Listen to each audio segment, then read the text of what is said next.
الحمد لله رب العالمين والصلاة والسلام على أشرف الأنبياء والمرسلين نبينا محمد وعلى آله وصحبه أجمعين ومن تبعهم بإحسان إلى يوم الدين أما بعد۔ اردو زبان میں خطبے کا مختصر خلاصہ یا ترجمہ سماعت فرمائیں۔ آج کے خطبہ جمعہ کے اندر شیخ محترم نے نبی کریم صلی اللہ علیہ وسلم پوری امت کے لیے اللہ رب العالمین نے آپ کو رحمت بنا کر کے بھیجا۔ آپ ہدایت کا سرچشمہ ہیں، اور اللہ رب العالمین نے قرآن مجید کے اندر متعدد آیات میں اس کا ذکر کیا ہے۔ اللہ رب العالمین کا فرمان ہے لَقَدْ جَاءَكُمْ رَسُولٌ مِّنْ أَنفُسِكُمْ عَزِيزٌ عَلَيْهِ مَا عَنِتُّمْ حَرِيصٌ عَلَيْكُمْ بِالْمُؤْمِنِينَ رَءُوفٌ رَحِيمٌ کہ وہ رسول جو تمہارے اپنوں میں سے تمہارے پاس آئے بھیجے گئے، وہ تمہارے بارے میں فکرمند ہیں، حریص ہیں کہ تم صحیح راستے پر آ جاؤ۔ وہ مومنین کے ساتھ رحم دل ہیں، رحم کرنے والے ہیں۔ اور اللہ رب العالمین نے بیان فرمایا وَمَا أَرْسَلْنَاكَ إِلَّا رَحْمَةً لِلْعَالَمِينَ، اللہ رب العالمین نے آپ کو پورے جہان کے لیے، دونوں جہان کے لیے سراپا رحمت بنا کر کے بھیجا ہے۔ اور اگر آپ صلی اللہ علیہ وسلم کی زندگی آپ پڑھیں تو آپ کو آپ صلی اللہ علیہ وسلم کی امت کے تئیں رحمت، شفقت، اس کے بہت سارے مظاہر، بہت ساری مثالیں آپ کو سیرت نبوی کے اندر ملیں۔ حضرت عبداللہ بن عمرو بن عاص رضی اللہ تعالیٰ عنہ سے مروی ہے، وہ کہتے ہیں کہ نبی کریم صلی اللہ علیہ وسلم نے اللہ رب العالمین کا یہ قول جو حضرت ابراہیم علیہ السلام کے بارے میں ہے رب انہن اضللن کثیرا من الناس فمن تبعنی فانہ منی، کہ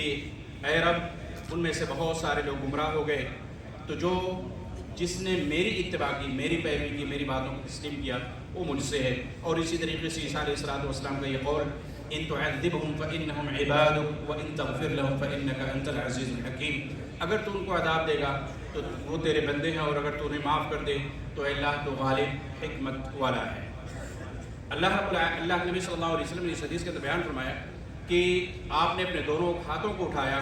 اور اللہ رب العالمین سے دعا کی اللہم امتی اللہم امتی۔ سبحان اللہ، اللہ کے نبی صلی اللہ علیہ وسلم کو اپنی امت کی کتنی فکر مند تھی، کتنے فکر مند رہا کرتے تھے۔ امت کی فکر آپ صلی اللہ علیہ وسلم کو ہر وقت رہا کرتی تھی، جیسا کہ اس حدیث کے اندر ہے اللہم امتی امتی، اے اللہ میری امت میری امت۔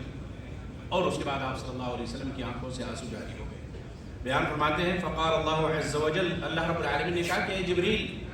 جاؤ اللہ کے نبی صلی اللہ علیہ وسلم کے پاس اور ان سے کہو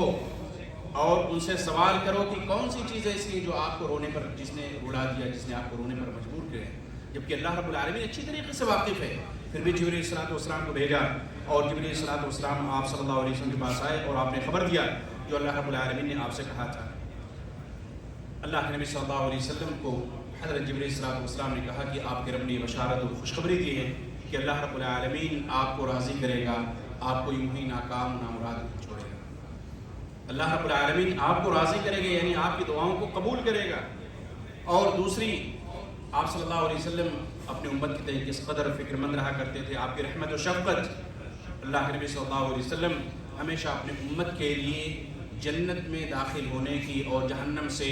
بچانے کی اللہ رب العالمین سے دعا کرتے تھے۔ اور اس کی ایک مثال اللہ کے نبی صلی اللہ علیہ وسلم بیان فرمایا، صحیح مسلم کی روایت ہے کہ اللہ رب العالمین نے ہر امت کو ایک دعا کی گارنٹی دی تھی کہ دعا ہر نبی کی اللہ تعالیٰ ضرور قبول کرے گا۔ تو اللہ کے نبی صلی اللہ علیہ وسلم کو اپنی امت کی کتنی فکر ہے، سوچئے، غور کیجئے اور اپنی زندگی کا محاسبہ کیجئے کہ ہمیں اللہ کے نبی صلی اللہ علیہ وسلم کی سنتوں کی، آپ کی باتوں کی کس قدر فکر ہے۔ اللہ کے نبی صلی اللہ علیہ وسلم نے اس دعا کو دنیا میں نہیں مانگا، آپ نے جلدی نہیں کی، آپ نے نہیں مانگا دنیا کے اندر، بلکہ اس دعا کو قیامت کے دن کے لیے بچا کر۔ اور اللہ کے نبی صلی اللہ علیہ وسلم کہتے ہیں وَإِنِّي اخْتَبَأْتُ دَعْوَتِي شَفَاعَةً لِأُمَّتِي يَوْمَ الْقِيَامَةِ، میں نے اس دعا کو اپنی امت کے لیے، جب پوری امت حیران و پریشان ہوگی قیامت کے دن، میں ان کی شفاعت کے لیے میں نے اس دعا کو چھپا دیا۔ سوچیے اللہ کے نبی صلی اللہ علیہ وسلم اپنی امت کے تئیں کس قدر رحیم و کریم۔ اسی طریقے سے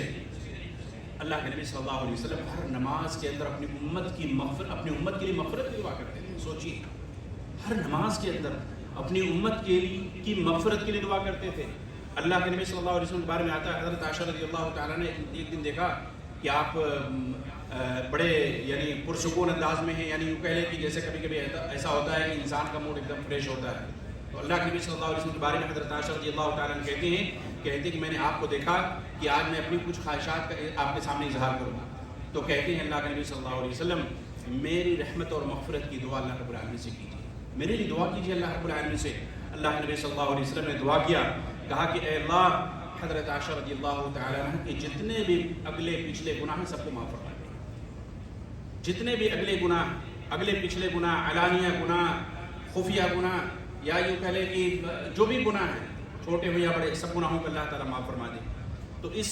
دعا سے حضرت عائشہ رضی اللہ تعالیٰ عنہ اس قدر خوش ہوئی کہ آپ کا سر اللہ کے نبی صلی اللہ علیہ وسلم کو گود میں جا دیا، اور اللہ کے نبی صلی اللہ علیہ وسلم پوچھا کہ اے عائشہ کیا آپ تم دعا سے خوش ہو؟ کہا کہ اس سے یعنی اب میری خوشی کی انتہا نہیں ہے کہ آپ نے میرے لیے دعا کی، میری رحمت اور مغفرت کی دعا کی ہے، اس سے زیادہ خوشی اور مجھے کیا مل سکتی ہے، کیا ہو سکتی ہے؟ اللہ کے نبی صلی اللہ علیہ وسلم نے آگے کا جو جملہ ہے وہ غور کرنے والا ہے، کہتے ہیں واللہ انہا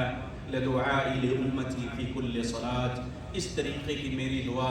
میری امت کے لیے ہر نماز میں ہوتی ہے۔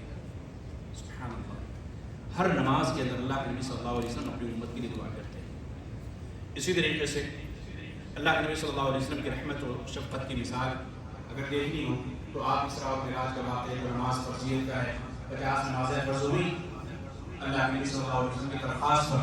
آپ کے کہنے پر، آپ کے مطالبے پر اللہ تعالیٰ نے 5 نمازیں لا دی۔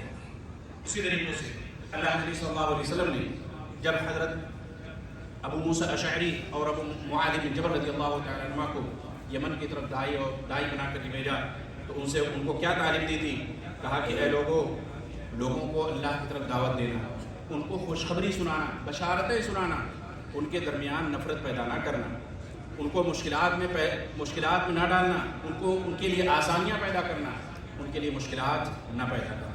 تو اس طریقے کی بہت ساری مثالیں اللہ کے نبی صلی اللہ علیہ وسلم کی آپ کو سیرت کے اندر، احادیث کے اندر ملے گی، جن سے معلوم ہوتا ہے کہ اللہ کے نبی صلی اللہ علیہ وسلم اپنی امت کے تئیں کس قدر فکر مند رہا کرتے تھے، کتنی اپنی امت کی نجات کی، ان کے مغفرت کی فکر اللہ کے نبی صلی اللہ علیہ وسلم کو رہا کرتی تھی۔ لیکن افسوس ہمیں اللہ کے نبی صلی اللہ علیہ وسلم کی سنتوں کی، آپ کی باتوں کی، آپ کی احادیث کی کوئی فکر نہیں۔ ہم روزانہ نہ جانے کتنی جگہوں پر آپ صلی اللہ علیہ وسلم کی مخالفت کرتے ہیں، اور ہمیں خود اپنی نجات کی فکر نہیں، جبکہ اللہ کے نبی صلی اللہ علیہ وسلم ہر نماز میں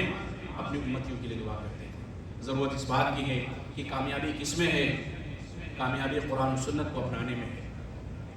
اللہ کے نبی صلی اللہ علیہ وسلم یہ بیان فرمایا کہ میں تمہارے درمیان 2 چیزیں چھوڑ کر جا رہا ہوں، ان دونوں کو مضبوطی سے پکڑے رہو گے کامیاب ہو جاؤ گے، چھوڑ دو گے گمراہ ہو جاؤ گے،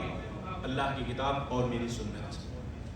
انہی دونوں کے اندر انسان کی نجات موقوف ہے۔ اللہ رب العالمین ہم تمام لوگوں کو کہنے سنت سے زیادہ عمل کرنے کی توفیق عطا فرمائے، نبی کریم صلی اللہ علیہ وسلم سے سچی محبت کرنے کی توفیق عطا فرمائے، آپ صلی اللہ علیہ وسلم سے محبت کی جو تقاضے ہیں ان تقاضوں کو پورا کرنے کی توفیق عطا فرمائے۔ اللہ تعالیٰ ہم تمام لوگوں کو دین اسلام پر قائم و دائم رکھ، اور اللہ تعالیٰ جو بھی غزہ کے اندر جو پریشان حال ہیں، اللہ تعالیٰ تو ان کی پریشانیوں کو آسانی میں بدل دے، اللہ تعالیٰ تو ان کی غیبی مدد فرما، وہ آزمائشوں سے دوچار ہیں،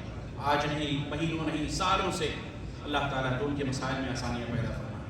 اور جو ان کے لیے پریشانی کا سبب بن رہے ہیں اللہ تو ان کے اوپر اپنی پکڑ کو مضبوط کر دے، اللہ ہماری دعاؤں کے اندر تاثیر پیدا فرما، آمین ثم آمین، وصلی اللہ تعالیٰ علی نبینا محمد وعلی آلہ وصحبہ۔